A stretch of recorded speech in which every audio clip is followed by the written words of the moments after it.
Hai, jangan lupa saksikan dan subscribe terus video dari NS Street Vlogger.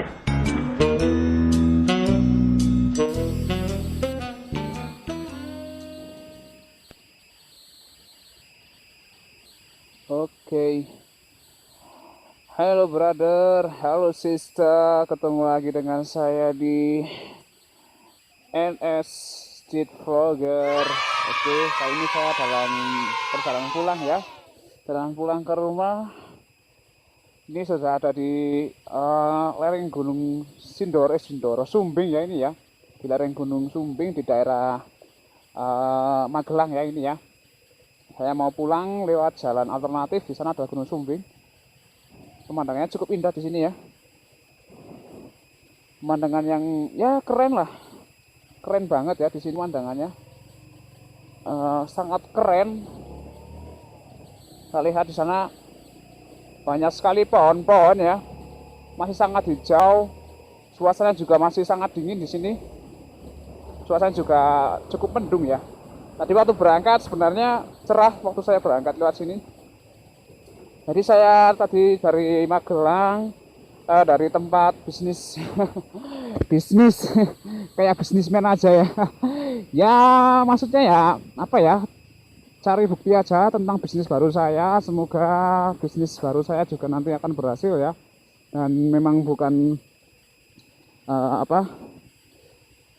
bukan nipuan ya, bisnis benar-benar nyata ya, karena sudah ada kantornya juga, terus ada perlindungan dari badan hukum juga, ada OJK-nya juga ya, masuk OJK ya. Semoga ini menjadi langkah baru bagi saya ya. Sekalian promosi ya, nanti kalau misalnya memang sudah testimoninya sudah berhasil, nanti saya ajak teman-teman subscriber semua ya, ataupun penonton semua buat ikut ke bisnis saya, karena ini bagus ya bisnisnya ya.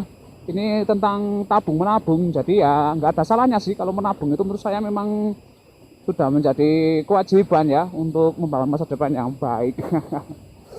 Oh ya, kali ini saya bukan mau bahas tentang bisnis ya. Saya mau bahas tentang ya tidak jauh-jauh dari motor ya, yaitu bagaimana tentang safety riding ya, safety riding atau keamanan dalam berkendara ya, atau berkendara dengan selamat. Ya, sambil melihat pemandangannya indah, saya akan sedikit ngoceh ya, tentang safety riding ya. Karena safety riding itu sangat penting ya, perlu diketahui bahwa angka kecelakaan di jalan yang disebabkan oleh motor itu sangat banyak ya, sangat banyak. Karena pengguna motor itu relatif masih sangat muda-muda ya, masih muda, terus belum bisa mengendalikan diri dengan baik, terus juga secara postur tubuh mungkin ya, banyak ABG yang sekarang SMP atau SMA tapi tubuhnya belum ya seperti tadi itu nggak pakai helm. Yang belum mumpuni ya dalam ukuran fisik, juga banyak yang belum mumpuni, tinggi badannya masih belum di atas 160, tapi mereka sudah diberikan motor ya sama orang tuanya. Itu sangat tragis sebenarnya buat saya, sangat sadis ya, mendidik anak-anak untuk berperilaku konsumtif dan tidak safety gitu loh, tidak safety. Karena memang untuk mengendalikan motor itu kan butuh ya kontrol yang baik lah, harus ada penyesuaian dengan tinggi badan ataupun berat badan seorang ya. Kalau misalnya terlalu besar motornya, bagaimana dia bisa mengendalikan di tikungan gitu ya, seperti ini. Nah, cornering seperti ini ya. Cornering kayak gini, kalau misalnya anaknya terlalu kecil juga pasti akan keberatan ya dalam cornering kayak ini ya. Padahal ini sangat penting kemampuan dalam berkendara ya. Tadi juga ada bapak nggak pakai helm lagi. Oh ya, sebenarnya untuk safety riding itu harus sangat diberdayakan. Wah, ini pemandangannya kayak di Eropa, brother, kayak di Eropa. Jadi teman-teman yang pernah ke Eropa mungkin nggak akan asing dengan pemandangan seperti ini ya. Ya, ayo ngacung siapa yang pernah ke Eropa? Saya pernah ke Eropa. Eropa Jerman, Jejer Mangunan, Balik Kambang. Ya mungkin ya kalau di TV-TV Eropa itu kayak gini ya, jalannya penuh dengan pohon-pohon, terus bunga-bunga ya, bunga-bunga kayak Belanda itu kan negerinya bunga bunga tulip ya atau apa ya, itu negeri Belanda. Ini juga banyak bunga, jadi terkesan kayak di Eropa gitu ya, indah banget itu pemandangan lewat jalan sini. Makanya saya suka kalau misalnya ke Jogja atau ke Magelang, saya lebih suka ke jalan lewat jalan ini ya, karena selain tidak crowded ya, aktivitasnya tidak banyak pengendara, jadi lebih aman lewat sini ya. Terus pemandangannya yang juga aduhai lah, bisa menyejukkan pikiran ya, hati dan pikiran. Oke, lanjut lagi ke safety riding ya. Jadi ini pengalaman saya ya, pengalaman saya dalam membuat SIM kemarin ya. Ya belum lama inilah. Itu saya agak kecewa sebenarnya pada pihak yang berwenang ya. Pada pihak yang berwenang yang apa namanya mengadakan tes, mengadakan ujian pembuatan SIM itu saya sangat kecewa. Karena mereka itu cuma apa namanya? Mungkin sebenarnya niatnya baik ya. Niatnya baik mempermudah kita untuk cepat mendapatkan SIM, tapi nah itu kayak gadis-gadis ini nggak pakai helm ini, itu juga bahaya ya. Muka mereka yang agak cantik itu ya, agak cantik ya, lumayan lumayan cantik lah, itu bisa hancur kalau misalnya mereka nggak pakai helm, kalau misalnya jatuh ya. Ya kembali lagi, mungkin niat dari pihak yang berwajib itu ya memudahkan kita untuk mendapatkan SIM gitu ya, tapi sebenarnya itu merupakan pendidikan yang kurang baik ya, merupakan pendidikan yang tidak layak lah, tidak layak untuk kita, apalagi untuk generasi muda gitu loh. Dari situ kita jadi diajarkan untuk gampang menyerah ya, untuk gampang menyerah menghadapi masalah, terus meminta segala sesuatu dimudahkan. Itu sangat nggak banget gitulah. Apalagi untuk rider-rider pemula mungkin yang mau buat SIM di usia 17 atau 18 tahun, tapi mereka sudah tunjukkan seperti itu perilakunya ya. Di ujian teori ya, ini yang sangat saya kecewakan itu di ujian teori ya. Sebenarnya teori itu namanya teori, di mana-mana itu sangat diperlukan ya. Bagaimana kita mau, contohnya sajalah, bagaimana kita mau membuat layang-layang gitu ya, pastikan kita perlu mengetahui bahannya apa saja. Bagi orang yang belum tahu ya, mesti harus tahu dulu bahannya apa aja, terus bagaimana cara membuatnya gitu kan. Itu juga kalau membuat rumah, pastikan ada teorinya ya, pasti ada teorinya bagaimana cara membuat landasan rumah yang kuat dan kokoh gitu kan, ada bukunya ya, ada pengetahuannya dulu. Nggak mungkin kan ujuk-ujuk menduduk gitu ya langsung mereka bisa tahu caranya buat rumah, itu kan nggak mungkin. Pasti diperlukan teori dulu, dasar dulu dari segalanya ya. Nah ketika teori nggak diaplikasikan, tentunya itu akan sangat berbahaya ya. Contohnya seperti saya kemarin, halo ladies, seperti saya kemarin ujian teori SIM itu saya sangat kecewa karena waktu saya ujian, jadi saya itu cuma disuruh duduk ya, disuruh duduk di depan monitor warnanya gelap itulah, warnanya gelap, nggak ada gambar apa-apa, tapi disuruh jawab pertanyaan gitu loh, jawab pertanyaan gambar manakah yang menunjukkan berkendara dengan baik. Nah itu pertanyaannya ya, saya nggak tahu mana yang baik dan yang benar, atau yang salah, yang buruk ya. Wong apa namanya kameranya aja hitam burem kayak gitu, proyektornya aja nggak ada gambarnya, masa disuruh milih A sama B? Itu gila banget, itu gila, sangat gila. Saya sangat nggak setuju dengan itu namanya pembodohan ya. Saya disuruh untuk mencet benar, akhirnya saya mencet aja benar gitu ya. Nanti kedua juga kayak gitu sampai berapa soal ya, 25 soal itu kayaknya hitam semua kayak gitu, suruh mencet aja benar atau salah, itu gila banget itu gila nih itu menurut saya. Bagaimana nggak gila nih kalau kayak gitu?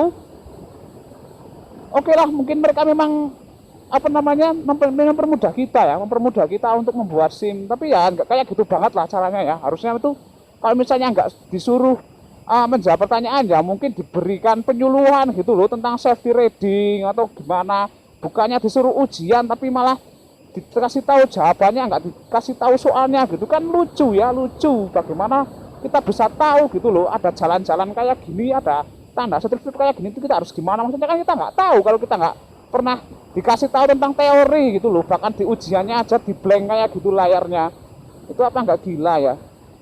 Terus oke lah, mungkin kalau di ujian praktek memang benar-benar diperhatikan ya. Jadi kalau misalnya ada yang nyenggol garis sedikit atau misalnya salah sedikit gitu, langsung ditegur dan mereka harus mengulangi 1 bulan selanjutnya atau 1 minggu selanjutnya, tergantung praktek keberapa gitu ya. Tapi yang saya keluhkan di sini ya, ini tolong jadi perhatian juga buat oknum yang berwajib ya. oknum yang berwenang ini tolong diperhatikan, janganlah ada nepotisme gitu loh. Berarti kalau yang nepotisme itu pasti dulu juga orang yang cerdas tetapi akhlaknya bobrok.